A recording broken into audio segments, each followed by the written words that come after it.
மேல் ஒருவரும் இல்லையே, எல்லோருக்கும் மேலாக உயர்ந்தவர். உமக்கு மேல் ஒருவரும் இல்லையே. அல்லேலூயா, அல்லேலூயா, அல்லேலூயா, ஆமென். அல்லேலூயா, அல்லேலூயா, அல்லேலூயா, ஆமென். இன்னொரு கேமரா இருக்குது, அதையுமே நம்ம வச்சு போட்டு பார்த்துக்கலாம். இப்போ நம்ம பேசினாலும் ரெக்கார்டில் வந்திருக்காது. நாங்கள் இருக்கும், அதை கட் பண்ணிக்கோங்க. முன்னாடி கட் பண்ணால் சரியாக வர்ற மாதிரி போட்டுக்கிறேன்.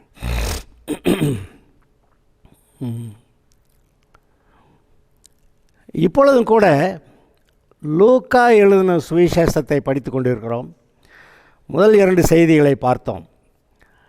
லூக்கா இயேசு கிறிஸ்துவுடைய வரலாற்றை, அவர் சிலுவையில் மனுஷனுடைய பாவங்களுக்கு பரிகாரம் செய்ததை எழுதும்போது, இயேசு கிறிஸ்து ஒரு பூரண மனிதன், தேவனுடைய குமாரன், பூமியிலே மனிதனாய் அவதரித்தார், அவர் பூரண மனுஷன் என்ற அந்த நிலைமையிலிருந்து அவர் பரிகாரம் செய்தார் என்று எழுதுகிறான். அதை பற்றி ஒரு செய்தியை பார்த்தோம்.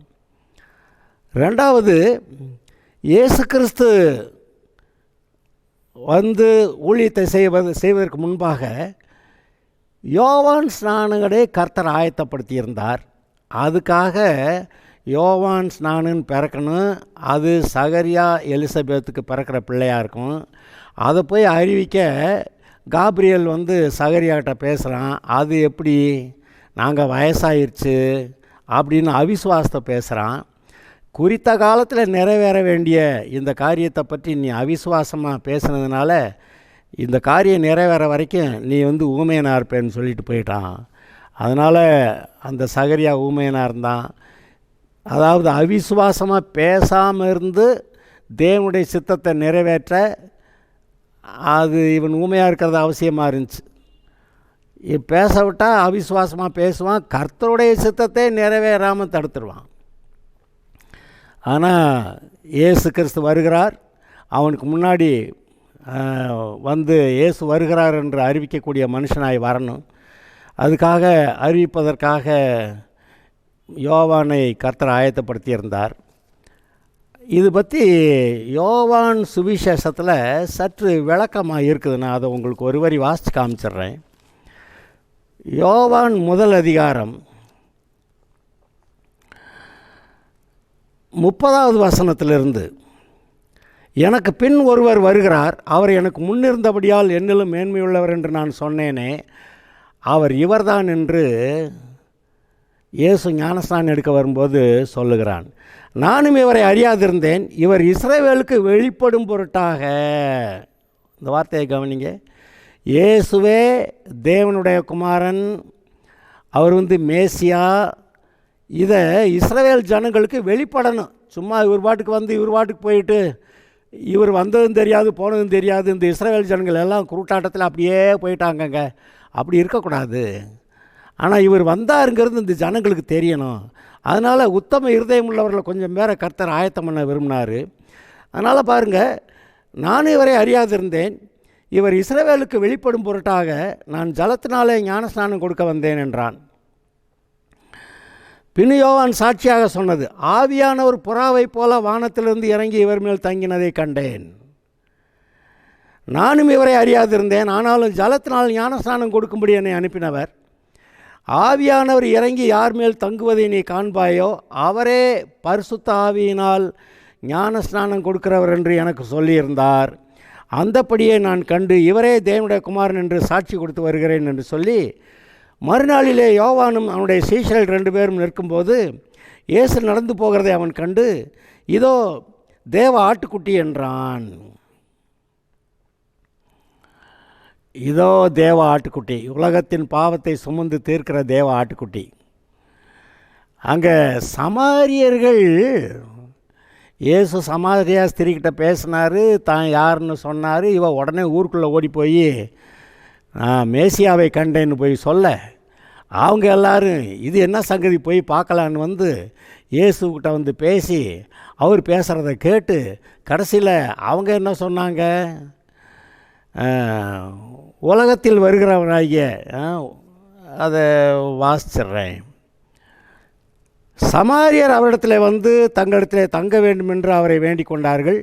அவர் 2 நாள் அங்கே தங்கினார். அப்பொழுது அவருடைய உபதேசத்தின் நிமித்தம் இன்னும் அநேகம் பேர் விசுவாசித்து அந்த ஸ்திரீயை நோக்கி, உன் சொல்லி நிமித்தம் அல்ல, அவருடைய உபதேசத்தை நாங்களே கேட்டு அவர் மெய்யாய் கிறிஸ்துவாகிய உலக இரட்சகர் என்று அறிந்து விசுவாசிக்கிறோம் என்றார்கள்.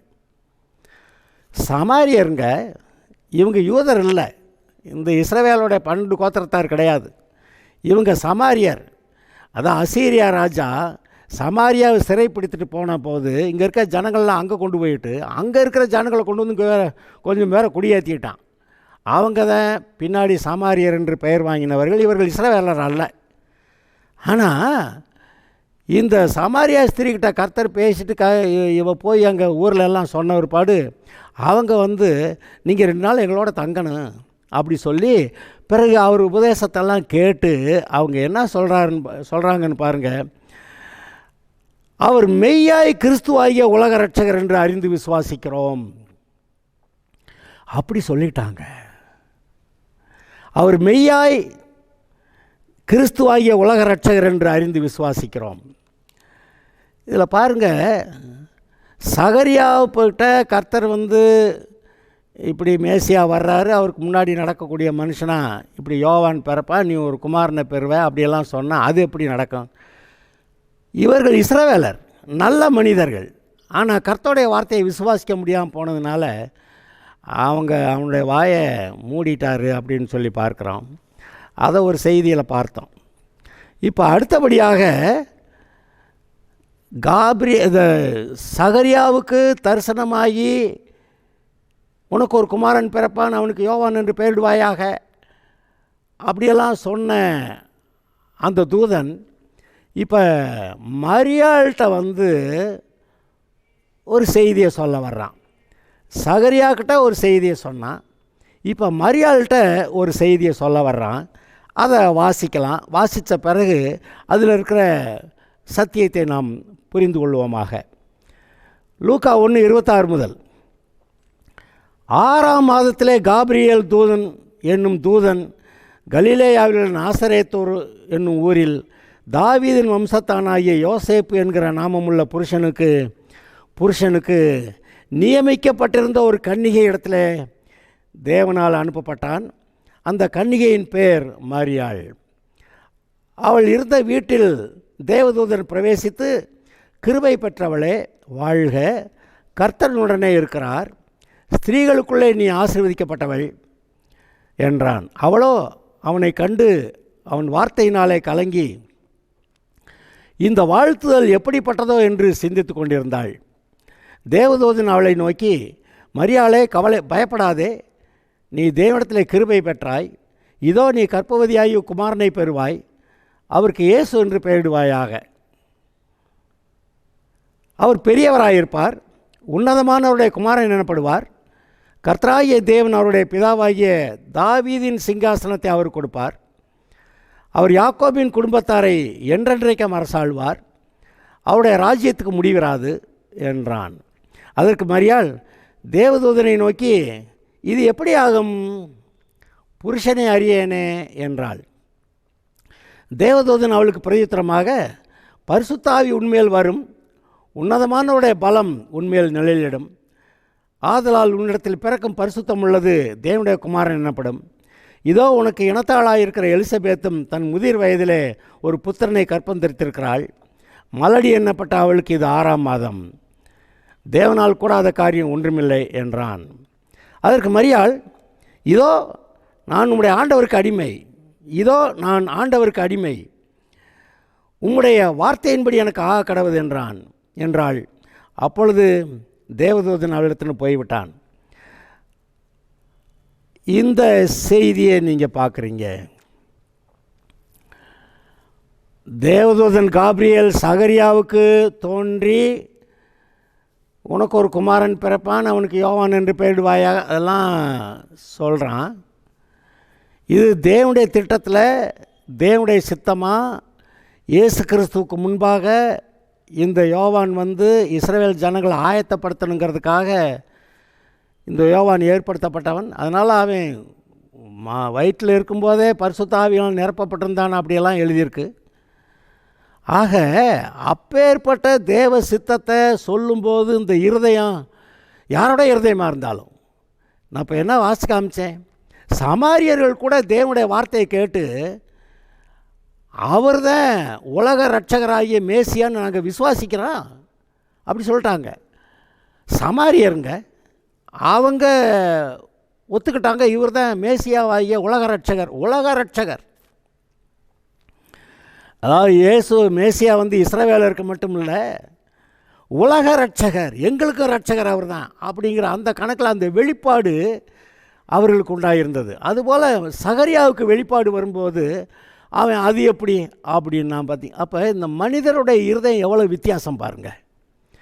நல்ல மனுஷன்னு பேர் வாங்கி கர்த்தரால் சாட்சி பெற்ற சகரியாவும் எலிசபெத்தும், இவன் தான் கர்த்தருடைய ஊழியத்துக்கு அழைக்கப்பட்டு தூபம் காட்ட அங்கே ஆலயத்துக்குள்ளே பிரவேசிச்சிருக்கான். அந்த சமயத்தில் வேறு எங்கேயும் தோன்றினா கூட இது உண்மையிலே காப்ரியேல் தானா தூதன் தானான்னு சந்தேகப்பட்டிருப்பான். ஆனால் தேவனுடைய ஆலயத்துக்குள்ளே தூபம் காட்ட போகிற போது காப்ரியேல் தூதன் தோணுன்னே அதில் குழப்பம் இல்லை, நான் பேசுகிற வார்த்தைகள் தான் குழப்பமாயிருச்சு. உனக்கு ஒரு குமாரன் பிறப்பான், அவனுக்கு யோவான் என்று பெயரிடுவாயாக. ஆனால் வயசாச்சு, என் மனைவி ரொம்ப வயசான, அது எப்படி நடக்கும்? அதாவது இந்த இடத்துல சகரியா தன்னுடைய அவிசுவாசத்தை வெளிப்படுத்தி விட்டான். இங்கே மரியாள் கூட கேட்குறா, இது எப்படி ஆகும் புருஷனை அறியேனே, நீ கர்ப்பவதியாகி குமாரனை பெறுவாய், அவருக்கு இயேசு என்று பெயரிடுவாயாக. அவர் பெரியவராயிருப்பார், உன்னதமானவருடைய குமாரன் எனப்படுவார். கர்த்தராகிய தேவன் அவருடைய பிதாவாகிய தாவீதின் சிங்காசனத்தை அவர் கொடுப்பார். கர்த்தராகிய தேவன் அவருடைய பிதாவாகிய தாவீதின் சிங்காசனத்தை அவர் கொடுப்பார். கர்த்தராகிய தேவனுக்கு பிதா அந்த தாவீதான். இது என்ன ஐயா ஒன்றுக்குள்ளே ஒன்று போட்டு இப்படியே பேசுகிறீங்கன்னா, ஆமாம், ஒரு மனுஷனாக இயேசு பிறந்தார், தாவீதின் சந்ததியில் வந்தார். அவர் தாவீதின் சந்ததியில் வருவாருங்கிறதுனால தான் அந்த மேசியா தாவீதின் குமாரன்னு ஒரு பேர் வந்துச்சு. அதையெல்லாம் விசுவாசித்தாங்க.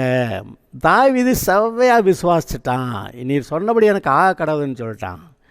இங்கே மரியாள் கூட அவள் என்ன சொல்லிட்டா, இதோ நான் ஆண்டவருக்கு அடிமை, உம்முடைய வார்த்தையின்படி எனக்கு கடவுள் என்றாள். நான் ஆண்டவருக்கு அடிமை, உம்முடைய வார்த்தையின்படி கடவுள் என்றாள். ஆனால் அவளுக்கு ஒரு சந்தேகம் வந்திருக்குது. அவிசுவாசம் இல்லை, ஒரு சந்தேகம், ஒரு கேள்வி. நான் புருஷனை அறியேனே, எனக்கு எப்படி குமாரன் பிறக்க முடியும் அப்படின்னு அவ இந்த கேள்வியை கவனிங்க. அந்த சகரியா பேசின வார்த்தைக்கும் இந்த மரியாள் பேசின வார்த்தைக்கும் பெரிய வித்தியாசம் இருக்குது. சகரியா தன்னுடைய இருதயத்தில் இருக்கிற அவிசுவாசத்தை பேசிட்டான். மரியாள் தன்னில் இருக்கக்கூடிய ஒரு கேள்வி, ஒரு சந்தேகத்தை மட்டும்தான் கேட்டான். நடக்கும், சரி நம்புகிறேன், ஆனால் இது எப்படி நடக்கும் அப்படின்னு. அதாவது இந்த தூதன் மரியாள் பேசுனதை அங்கீகரிக்கிறான், சகரியா பேசுனதை அங்கீகரிக்கல. அதே தூதன் தானே, காப்ரியேல் தூதன் தான் சகரியாட்டையும் போய் பேசுகிறான், காப்ரியேல் தூதன் தான் இங்கே மரியாள்கிட்டையும் பேசுகிறான். அங்கே அந்த சகரியா தன்னுடைய அவிசுவாசத்தை வெளிப்படுத்திட்டான். ஆனால் இவளுக்கு இது நான் ஆண்டவருக்கு அடிமை, உம்முடைய வார்த்தையின்படி கடவுள் என்று அவன் சொன்ன தேவனுடைய வார்த்தையை விசுவாசித்து அப்படி கடவுள் என்று ஒத்துக்கொண்டாள். அப்போ இது ஒரு பெரிய விசேஷம். ஒரு கன்னிகை கர்ப்பவதியாகி அப்படின்னு சொல்லி எங்கே எழுதியிருக்குது? ஏசாயா தீர்க்கதரிசி 7 எழுதியிருக்கு. ஒரு கன்னிகை கர்ப்பவதியாகி ஒரு குமாரனை பெறுவாள், அவருக்கு இம்மானுவேல் என்று பெயரிடுவாள் என்று எழுதியிருக்கிறது. ஆக ஒரு கன்னிகை தான் கர்ப்பவதி ஆகணும். இது ஒருவேளை மரியாளுக்கு தெரிஞ்சிருக்கலாம், இந்த செய்தியெல்லாம், இந்த பைபிள் வசனமெல்லாம் தெரிஞ்சிருக்கலாம். ஒருவேளை அது தெரியாமல் இருந்திருக்கலாம். தெரிஞ்சிருந்தாலும் சரி, தெரியாமல் இருந்தாலும் சரி, இப்போ கர்த்தருடைய தூதன் காப்ரியேல் சொல்கிறேன், நான் காப்ரியேல் அப்படி சொல்கிறேன் வந்து, கிருபை பெற்றவளே வாழ்க, கர்த்தர் உன்னுடனே கூட இருக்கிறார். அந்த வாழ்த்துதலை கவனிங்க. கிருபை பெற்றவளே, அதாவது இவங்க செஞ்ச கெட்டிக்காரத்தனத்தினால, நீதினால் அல்ல, கர்த்தருடைய கிருபை கிடைக்கிறது. அந்த கர்த்தருடைய கிருபை பெற்றவளே அப்படின்னு சொல்லியிருக்கு. இது கொஞ்சம் கவனிக்க வேண்டிய வார்த்தை. ரோமர் 5:17 வாசிச்சிங்கன்னா, கர்த்தருடைய கிருபையையும், அந்த வசனத்தை வாசிச்சிட்றேன். ரோமர் 5:17 அது ரொம்ப பிரயோஜனமாக இருக்கும், அதனால் வாசிக்கிறேன். ரோமர் 5:17 அதில் ஒரு பகுதி, கிருபையின் பரிபூரணத்தையும் நீதியாகிய ஈவின் பரிபூரணத்தையும் பெறுகிறவர்கள். கர்த்தர் கொடுக்குறாரா இல்லையான்னு கேள்வியில் அவர் கொடுத்துட்டார். கிருபையை பூரணமாக கொடுக்குறார், நீதியை பூரணமாக கொடுக்குறார். ஆனால் நம்ம வாங்கிக்கிறது பூரணமாக வாங்குகிறோமா? அங்கே தான் கேள்வியாம். அதனால இந்த வசனம் இப்படி எழுதியிருக்கு, கிருபையின் பரிபூரணத்தையும் நீதியாகிய ஈவின் பரிபூரணத்தையும் பெறுகிறவர்கள். இயேசு கிறிஸ்துவின் ஒருவராலே ஜீவனை அடைந்து ஆளுவார்கள் என்பது அதிக நிச்சயமாமே. அப்போ தேவனுடைய ஜீவனையும் ஆளுகையும் பெற்றுக்கொள்ள என்ன செய்யணும்? அவர் கொடுக்குற கிருபையை வாங்கிக்கணும், அவர் கொடுக்குற நீதியை வாங்கிக்கணும். நம்ம நான் வேண்டாம் நான் சொல்கிறான் கேள்வி, கிருபையை வேண்டாம் நான் சொல்கிறான், நீதியை வேண்டாம் நான் சொல்கிறேன். இப்படி எதாவது பேசிக்கிட்டு அவர் கொடுக்குற கிருபையை பெற்றுக்கொள்ளாதது தான் விஷயம். அப்போஸ்தலனாகிய பவுல் கூட வியாதிப்பட்டு இந்த வியாதி நீங்கணும்னு ஜெபம் பண்ணப்ப கடைசியில் அவனுக்கு உண்டான வார்த்தை என்ன? என் கிருபை உனக்கு போதும், உன்னுடைய பலவீனத்தில் என் பலம் பூரணமாய் விளங்கும் அப்படி சொல்லிவிட்டார். என்னுடைய கிருபை உனக்கு போதும். அதாவது அந்த கிருபையை அல்லாமல், அதாவது கிருபை இருக்கிறது, அதை விசுவாசித்தா அது நடக்கும். அந்த கிருபை இருக்குது, ஆனால் அவனுடைய சூழ்நிலை அவனுக்கு அதை விசுவாசிக்க முடியல, ஜெபம் பண்ணுறான். அதாவது கிருபையை விசுவாசித்து சுகத்தை பெறுறதுக்கு பதிலாக அந்த கிருபையை விசுவாசிக்க முடியலை, அதனால் கிருபையை விசுவாசிக்க முடியாமல் ஒரு ஜெபம். அதுக்கு அவர் வந்து சொல்ல முடியாது, நான் அந்த கிருபையை கொடுத்துருக்கேனே, நீ விசுவாசித்து பெற்றுக்கொள் அப்படின்னு. அதனால் அவர் என்ன பண்ணிட்டார்? என் கிருபை உனக்கு போதும். ஆனால் இப்போதைக்கு அந்த கிருபையை விசுவாசிக்கக்கூடிய அளவுக்கு உனக்கு தைரியம், அந்த பலன் இல்லை. ஆனாலும் இப்போது நீ பலவீனமாக இருக்கேல்ல, இந்த பலவீனமான நேரத்தில் கூட என்னுடைய பலன் உன்னிடத்தில் பூரணமாய் விளங்கும் அப்படி சொல்லிட்டார். இப்போ அவன் எதை விசுவாசிக்க வேண்டியிருக்கு? நான் பலவீனமாக இருந்தால் கூட பரவாயில்ல, அவருடைய பலன் என்னிடத்தில் பூரணமாக விளங்கிடும், கர்த்தருடைய சித்தம் நிறைவேறிடும் அப்படின்னு விசுவாசிக்க வேண்டியதாகிருச்சு. என்னத்துக்கு எதை பேசுகிறோம்னு நீங்கள் கேள்வியாக கேட்டுக்கிட்டு இருக்கிறீங்களா? இங்கே பாருங்கள், கிருபை பெற்றவளே அப்படின்னா கிருபையை பெற்றுக்கொண்டவள். கிருபையை ஒவ்வொரு மனிதருக்கும் தேவையான நன்மைகளை பூரணமாய் கொடுப்பதற்கு தேவையான கிருபை எல்லாருக்கும், எல்லா மனிதருக்கும், ஏன் உங்களுக்கும் கூட 100க்கு 100 கர்த்தரால் கொடுக்கப்பட்டிருக்கிறது. அவர் வந்து ஒரு கண்ணுக்கு வெண்ணையும் ஒரு கண்ணுக்கு சுண்ணாம்பு வைக்கிற மாதிரி அவனுக்கு விசேஷமாக கொடுப்பேன், உனக்கு கொடுக்க முடியாது. அவன் ஆபிரகாமின் குமாரன், அதனால் கொடுப்பேன், நீ புறஜாதி உனக்கு கொடுக்க மாட்டேன் அப்படியெல்லாம் அவர் சொல்லலை. எல்லாரும் ஆதாமின் சந்ததியார், உலக இரட்சகர், எல்லாரையும் ரட்சிக்க இயேசு தேவனுடைய குமாரனாக அனுப்பப்பட்டார். ஆக எல்லாருக்கும் இந்த ரட்சிப்பு விஷயத்தில் எல்லோரும் சமமாகிடுறாங்க. அவங்க ஆபிரகாமின் சந்ததியாக இருந்தாலும் சரி, புறஜாதியாக இருந்தாலும் சரி, ரட்சிப்பு விஷயத்தில் எல்லோரும் சமமாகிடுறாங்க. பெரிய கேள்வியெல்லாம் வருது, ஆண்கள் பெண்கள் சமம். ஆமாம், ஆண்களுக்கு ஒரு வேலையை கொடுத்தாரு, பெண்களுக்கு ஒரு வேலையை கொடுத்தாரு. ஆண்கள் செய்கிற வேலையை பெண்கள் செய்யவும், பெண்கள் செய்கிற வேலையை ஆண்கள் செய்யவும் முடியாது. அவர்களுடைய சரீர அமைப்பு, அவர்கள் கொடுத்த மனநிலை, அவர்களுடைய சரீர பலன், அந்த நோக்கங்கள் எல்லாம் கர்த்தர் கொடுத்தது வேறு வேறு. ஆனால் ரட்சிப்பை பொறுத்தவரை 2 பேரும் சமம். ஆணாக இருந்தாலும் பெண்ணாக இருந்தாலும், புருஷனாக இருந்தாலும் மனைவியாக இருந்தாலும், அல்லது புருஷனாக இருந்தாலும் பெண்ணாக இருந்தாலும், ஆணாக இருந்தாலும் பெண்ணாக அதாவது அதாவது இஸ்ரவேலராக இருந்தாலும் கிரேக்கனாக இருந்தாலும் ரட்சிப்புங்கிறது சமம். எல்லாருடைய வாழ்க்கையில் ஒரு ஜெயமான வாழ்க்கையை கொடுத்திருக்கிறார். அந்த ஜெயமான வாழ்க்கையை கொடுப்பதற்கு அதற்கான கிருபையும் எல்லாருக்கும் பூரணமாய் கொடுக்கப்பட்டிருக்கிறது. அவன் கிரேக்கனாக இருந்தாலும் சரி, அவன் இஸ்ரவேலனாக இருந்தாலும் சரி, அது எந்த நாட்டுக்காரனாக இருந்தாலும் சரி, எந்த வம்ச வழியில் வந்தவனாக இருந்தாலும் சரி, ரட்சிக்கப்படுவதற்கு சமம். அவரவருடைய வாழ்க்கையிலே ஜெயமான வாழ்க்கை வாழ தேவனுடைய கிருபை பூரணம் எல்லாம் கொடுக்கப்பட்டிருக்கிறது. இப்போ தான் நான் அந்த ரோமர் 5:17 வாசித்து காமிச்சேன். அந்த கிருபையின் பரிபூரணத்தையும் நீதியாகிய ஈவின் பரிபூரணத்தையும் பெறுகிறவர்கள் அங்கே இருந்துச்சு. அங்கே முன்னாடி வச்சிருக்கு 100க்கு 100 கிருபை, 100% கிருபை, 100% நீதி. பூரணமான கிருபை, பூரணமான நீதி வைக்கப்பட்டிருக்குது. ஆனால் நம்ம ஆளுங்க என்ன பண்ணுறோமா, நம்ம கொஞ்சம் கிருபை போதுங்க, ஏதோ சாப்பாட்டுக்கு இருந்தால் போதும், ஸ்தோத்திரம் ஆண்டவரே அந்த கிருபை போதும் அப்படின்னு. அப்புறம் ஏதோ ஒரு பிள்ளை கிடச்சா போதும் ஆண்டவரே ஸ்தோத்திரான்னு, ஏதோ கொஞ்சம் படித்து வேறு வேலைக்கு போய்கிட்டேன் ஆண்டவரே, அது அவ்வளோதான் கேட்குறாங்க. நாங்கள் தேவனுடைய பிள்ளையா நீர் ஏற்படுத்தினது போல் இந்த தேவனுடைய நீதி பரிசுத்தம் இருந்து பரிசுத்தாவியில் நிறைஞ்சு தேவனுடைய சாட்சியாக பூரணமாக இருக்கணும், அதை ஒருத்தர் கேட்க மாட்டாங்க. அதுபோல் நீதியும் கூட நாங்கள் கொஞ்சம் எங்கள் நீதியும் கொஞ்சம் சேர்த்துக்கிறோம், நாங்கள் அதுக்கு முன்னாடி நல்லா நடந்தோமா இல்லையா அதை பொறுத்து தான் நீதி அப்படின்னு சொல்லி இவங்க நீதியை நிலைநிறுத்த தேடி அவர் கொடுக்குற நீதியை கோட்டை விட்டுறாங்க. இங்கே தான் கிருபையையும் நீதியையும் பெற்றுக்கொள்கிறதெல்லாம் பிரச்சனை இருக்குது. அவர் கொடுக்குறதில் பிரச்சனை இல்லை. அவர் 100க்கு 100 கிருபை கொடுக்குறாரு, 100க்கு 100 நீதியை கொடுக்குறாரு. அதனால தான்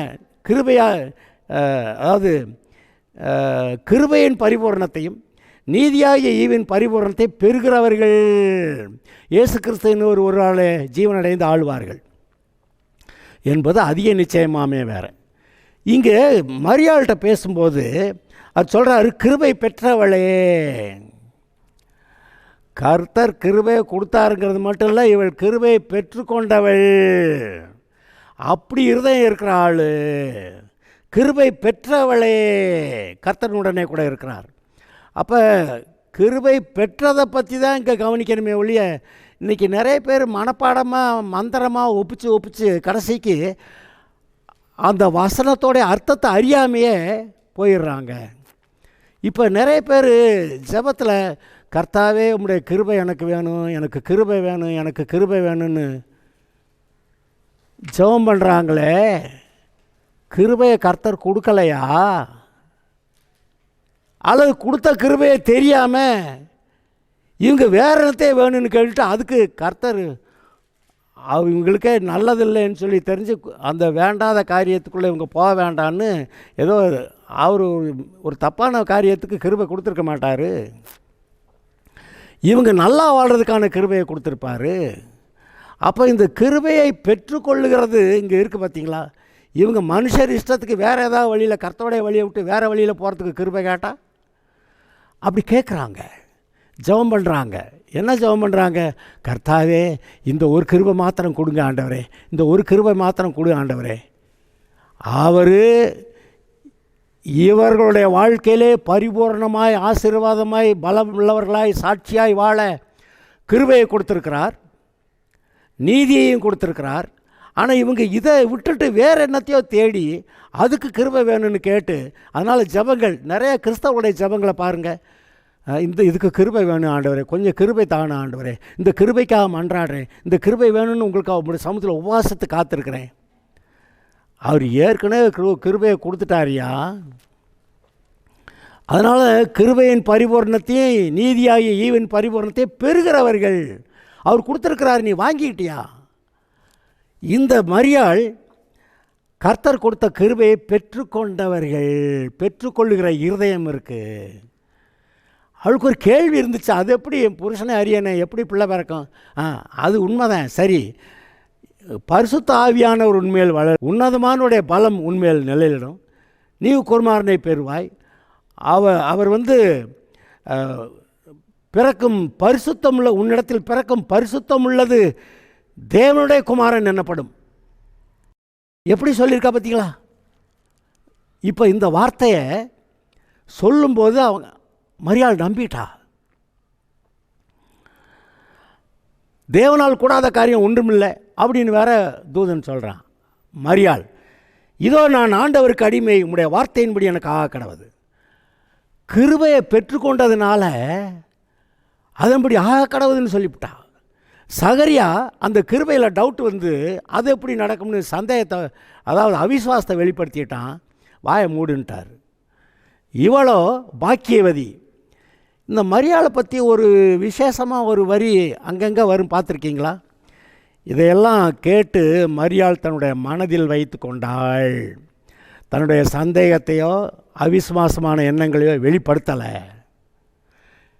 ஏதாவது கேள்வி வர்றப்ப இதெல்லாம் தன்னுடைய மனதில் வைத்து கொண்டாள்.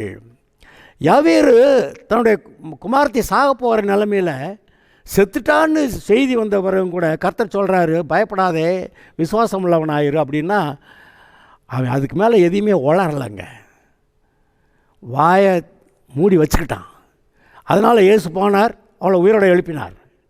இன்றைக்கும் நம்முடைய வாழ்க்கையில் கிருபை இருக்கிறது. அந்த கிருபை கொடுத்த கிருபையை முதல்ல பெற்றுக்கொண்டால் மீதி வந்துருங்க, மீதி ஆசீர்வாதம் வந்துடும். அவர் உன்னை நீதிமான் ஆக்கணே அப்படிங்கிற அந்த கிருபையை தந்தால் கூட நான் இன்னும் நீதிமான் இல்லை, நான் இன்னும் கொஞ்சம் நீதி ஆகணும் அப்படின்னு முயற்சி பண்ணிக்கிட்டு இருக்கிறப்ப கிருபையை விட்டுட்டான். அவர் உன்னை நீதிமான் ஆக்கியிருக்கிறாரு, பரிசுத்தமாக்கியிருக்கிறாரு, தேவனுடைய குமாரன் ஆக்கியிருக்கிறாரு, தேவனுடைய மகிமை உண்மையால் இருக்குது, நீ உனக்கு அதிகாரம் இருக்குது, ஆளுகை இருக்குது, நீ சொன்னபடி நடக்கும், இதோ பரலோக ராஜ்யத்தின் திறவுகோல்களை கொடுத்துருக்கேன், நீ தேவனால் பிறந்திருக்கிற, அதனால் உலகத்தை ஜெயிப்ப அப்படியெல்லாம் சொன்னான். அது எப்படி நடக்கும்னு அப்போ கிருபையை இவங்க எடுத்துக்கிறாதனால தான் இன்றைக்கி நிறைய பேர் கிருபை வேணும் கிருபை வேணும் கிருபை வேணும்னு ஜெபம் பண்ணிக்கிட்டு இருக்கிறாங்க. ஆனால் மரியாள்கிட்ட போய் கர்த்தர் ஆள் அனுப்பி சொல்கிறப்ப தேவதூதன் பிரவேசித்து கிருபை பெற்றவளே, கிருபையை பெற்றுக்கொண்டவளே. இது என்ன அர்த்தத்தில் நம்ம ஆளுக வாசிக்கிறாங்க? மரியாளுக்கு மட்டும் விசேஷமாக கிருபை கொடுத்தாருங்கன்னு. கொடுத்தது உண்மைதான், கொடுத்ததை அவள் பெற்றுக்கொண்டா. மற்றவங்க அதை பெற்றுக்கொள்ளாமல் கர்த்தருடைய ஆசீர்வாதத்தை பூரணமாக பெறாமல் போயிடுறாங்க. கிருபை பெற்றவளே, கர்த்தனுடனே கூட இருக்கிறார், ஸ்திரீகளுக்குள்ளே நீ ஆசீர்வதிக்கப்பட்டவள் அப்படின்னு. அது இதோ நீ கர்ப்பவதியாகி ஒரு குமாரனை பெறுவாய், அவருக்கு இயேசு என்று பெயரிடுவாயாக. அவர் பெரியவராயிருப்பார், உன்னதமானவருடைய குமாரன் எனப்படுவார். கர்த்தராகிய தேவன் அவருடைய பிதாவாகிய தாவீதின் சிங்காசனத்தை அவர் கொடுப்பார். அவர் யாக்கோபின் குடும்பத்தாரை என்றென்றைக்கும் அரசாளுவார், அவருடைய ராஜ்யத்துக்கு முடிவிராது என்றான். எப்பேற்பட்ட நல்ல தீர்க்க தரிசனத்தை அப்படியே ஏற்றுக்கிட்டு சொல்லிட்டா. இதோ நான் ஆண்டவருக்கு அடிமை, உம்முடைய வார்த்தையின்படி எனக்கு ஆக கடவுது என்றாள். இன்றைக்கும் கர்த்தர் உங்களிடத்தில் பேசுகிறாரே, வாக்குத்தத்தங்களை கொடுக்குறாரே, நேரடியாக சில காரியங்களை பேசுகிறாரே. இதையெல்லாம் கர்த்தருடைய வார்த்தையை நம்புகிறேன் என்று சொல்லி விசுவாசித்து அந்த கிருபையை பெற்றுக்கொண்டாள். எப்படி மரியாள் இதெல்லாம் எப்படி நடக்குங்கிற ஒரு அப்பேர் கேள்வி இருந்தால் கூட விசுவாசித்ததுனால அந்த காரியம் நடந்ததோ, உங்களுடைய வாழ்க்கையிலும் அற்புதங்கள் நடக்கும். கர்த்தருடைய வார்த்தையை விசுவாசியுங்கள், அற்புதங்களை பெற்றுக்கொள்வீர்கள். கர்த்தர் உங்களோடு கூட இருக்கிறார். Okay, God bless you.